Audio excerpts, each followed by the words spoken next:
Yes, it's a self-indulgent opinion time. But, and it is a but, and it is a but bigger than Kim Kardashian's crapshoot pressed against former wrestler Rikishi's big old butt to make a four-buttocked mega gluteus maximus. There is a reason for it. You see, I was a guest, thank you very much, on the 48k Demon podcast recently, a link to which is available here, where myself and two other retrobates chatted freely about our arcade experiences and our three favourite arcade games. But that was not enough for me. I wanted to spew forth my opinion all over the internet again. Blech. So here it is, my full top 10 of my favourite coin ops, preceded by some quick honourable mentions that I feel bad about leaving out, because I love these games too.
I think you've got to have at least one real retro classic on your games list, otherwise it seems like you don't know what you're talking about. And my selected one is May's Ghost Chaser, none other of course than Namco's 1980 arcade machine that needs no introduction, unless of course you have no concept of what electricity does. Pac-Man is a test of reactions and on-the-spot strategizing. It is pure gameplay through and through, a rare title in that it's a game from 1980 that is just as pure and playable as it was back then. There are very few games that are over 40 years old and still command such accolades as that. Whacker, whacker, whacker, as Fozzie Bear once said, and also Pac-Man, who we're talking about now. Fozzie Bear doesn't really come into it, does he? I'll keep quiet.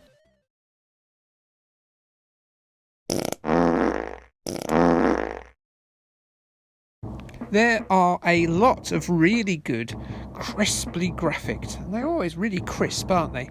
Atari Coin Ops. Large proportion of early to mid to late 80s arcade machines were birthed from Atari's giving gaming mimsy.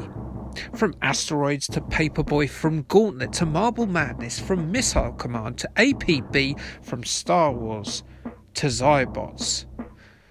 So why have I gone for such a bland looking castle and ships game like 1990's totally unremarkable looking Rampart? Well, it's this. In 2 or 3 players, it's chaotic, near unmatchable fun. Make no mistake, Rampart in single player is dreadful stuff. as the invading ships are unpredictable and annoyingly numerous. In multiplayer though, the game comes alive as you pepper the enemy's walls, and then so you have the next round to rush as quickly as you can because you have to reassemble your fallen walls with Tetris blocks. If you don't do it in time, you lose, you're out, bye bye, ta-ta. It's a precursor to the tower defense game genre too, so it has some historical relevance. And though it looks about as appealing and appetising as a badger carcass, it's well worth a go if you've got some mates. You only need 2. Surely you don't stink that much.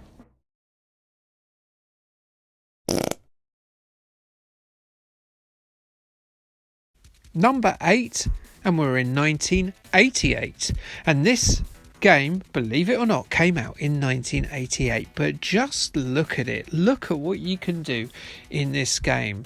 I remember being excited by how Star Fox looked, and that was half a decade later. And that basically, Star Fox, when you look at it now, it looks like someone just filled the screen with a load of silver Toblerone chunks and sort of just jiggled them about a bit. But this, with the super scaler technology, it looks amazing. Sega's Y board must have been coughing with strain to make this magical on-rails shooter happen in front of your eyes. It's a game that looks way better than it plays, but you know what? That never did Space Harrier or Afterburner any harm either, and it's way better looking than either of those, and I'd say a little bit more playable too. But you know what? It's nowhere near as remembered, is it? No one ever goes on about Galaxy Force 1 or 2, and, well, it's in this list for how hard it smacked my gob when I first saw it, and you know what? I absolutely don't mind it smashing me in the face. What a game. Just look at it.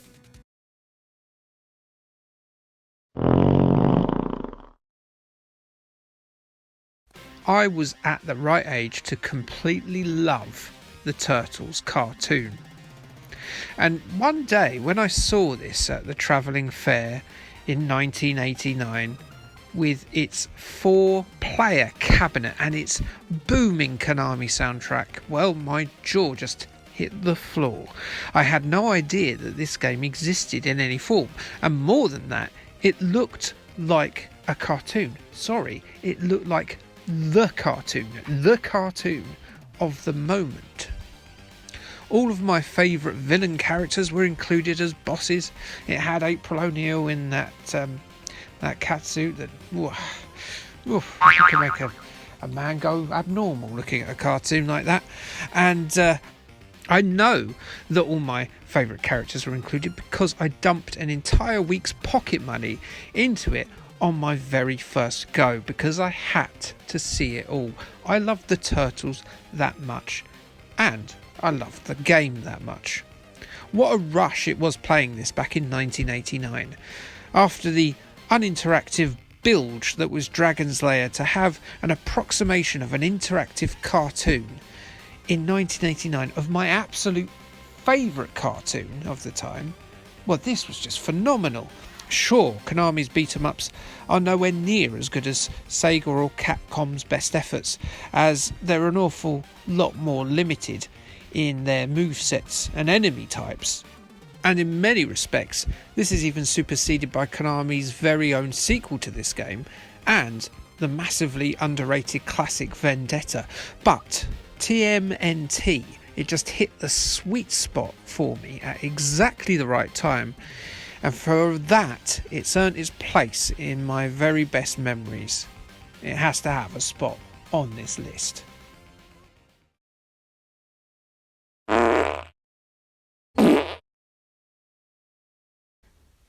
Speaking of Capcom beat-em-ups, here is, in my opinion, their best one. And the later Capcom beat-em-ups, and hear me out, Sega fanboys, are better than your precious Streets of Rage 2. I'm sorry, this is just fact. Or opinion, one of the two. Anyway, so, yes, AVP is better than Streets of Rage 2 in my opinion. It's also a lot better than Final Fight. Final Fight is not as good as Streets of Rage 2 either. But Final Fight, it was the crocodile clip on the bollocks of the genre. An excellent development of a game format that Double Dragon had dominated. But AVP is the beat-em-up refined into greatness, borrowing motion-based special moves from its one-on-one beat-em-up stablemate Street Fighter 2 and putting it all together with sci-fi horror's greatest pair of franchises.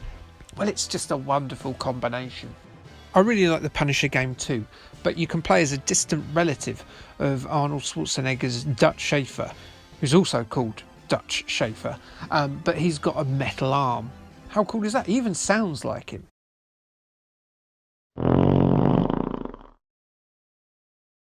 Taito's Elevator Action 1 was potentially one of the first games that I ever played, and I'm really old. And its sequel, well, that was very slow in appearing. It actually sort of just stomped onto the scene some 11 to 12 years later than its forebear. Many run-and-gun classics have made their presence felt in between that lost time, from Rolling Thunder to Shinobi to Contra to SNK's enduring Metal Slug series, but Elevator Action Returns remains my peak of the genre.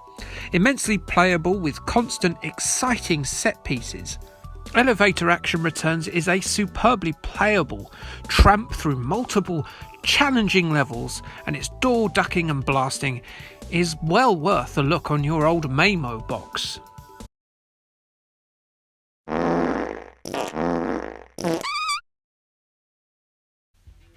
Decent wrestling video games were kinda hard to find on an 80s home console or computer, and ones based on the world's biggest wrestling company, well, I don't think they appeared until the very late 1990s with stuff like SmackDown and No Mercy. However, in the arcades, I believe that Technos Japan got it right from the off with WrestleFest and its predecessor WWF Superstars. Those two games got it so right, where LJN, Acclaim and Midway got it so wrong. WrestleFest was uncomplicated to pick up, but it was difficult to master, and absolutely nailed the silly grandeur of the Hulkamania era, completely effortlessly. Technos Japan really nailed the essence of another of my childhood favourites, with a superb use of the licence that instantly drew my eyes, and it's so playable I don't think I've looked away since. I play the Royal Rumble mode on WrestleFest at least once every 2 months to this day.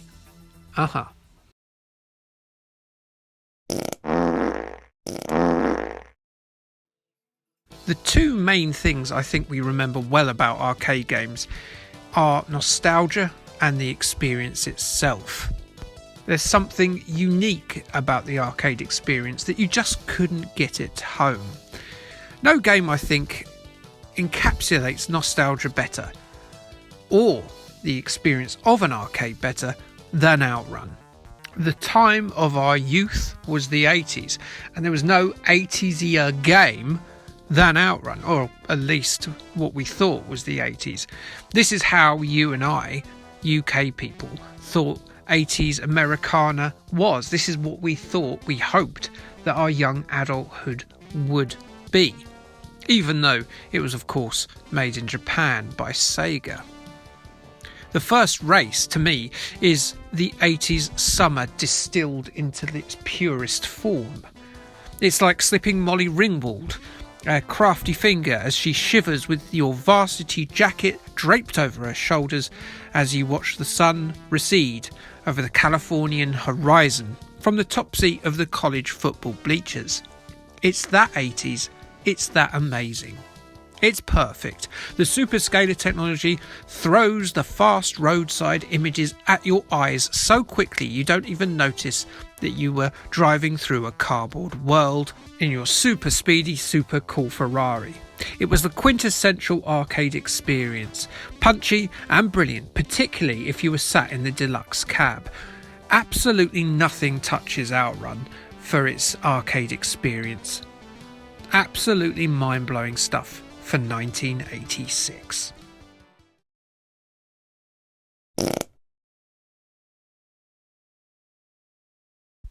This next one is a very new arcade game in relation to the others. It's also something that I think is a very personal thing for me. The symmetry of Star Wars and my relationship with my son. Atari Star Wars was one of the first games I ever played, and I was around the arcades when they were a new, exciting place that I loved to be in. And Star Wars was one of the things I was into most at that age too. And that game was amazing for the time. You controlled an X-Wing and you did the Death Star run. It was perfect, even though Obi-Wan Kenobi seemed to sound a lot like the guy from the Gauntlet cab. Fast forward to 2018 and my son and I are about to go and see the Han Solo film, because you know what? He loves Star Wars too. And we pop into the neighbouring bowling alley and there's this orb, and I've never seen it before. It's a sort of a giant version of those detergent balls that your mum used to put in the washing machine in the 90s. And it was a Star Wars battle pod. And I sat in it and I put my son upon my lap and I did the Death Star run from Return of the Jedi. Not only did I do it, I did it well. And his little face lit up and he thought I was Lando Calrissian as the Death Star 2 shattered into a million pieces, no doubt pelting the Ewoks below with lots of shrapnel. And then he wanted to have a go, and he was crap. Just like I was, way back in the 1980s. But it made me think back to that age, and when I first played a Star Wars game in the arcade. But he's playing it at the end of the arcade's life cycle. There probably won't be another Star Wars arcade game after this, and that's a shame because there's some real classics attributed to the Star Wars name from companies like Sega, Atari and Namco. I think the only baddish one was Return of the Jedi, and I even found fun with that. Even the Pod Racer game from the Phantom Menace was a brilliant game.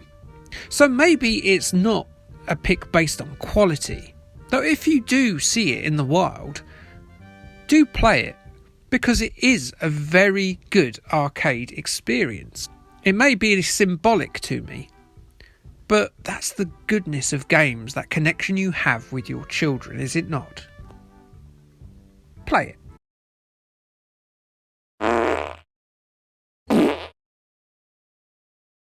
I think this one is going to be a controversial pick. You see, Windjammers was a game that I completely overlooked in my local games emporium in the mid-90s. I was more interested in two-player Wing War or Ridge Racer or Aliens vs Predator than to go and look at that dull-looking overhead-viewed frisbee-em-up. But more fool me, because one of my mates had tried it out and he was very insistent that I give it a go. And how right was he? It's the perfect sports game.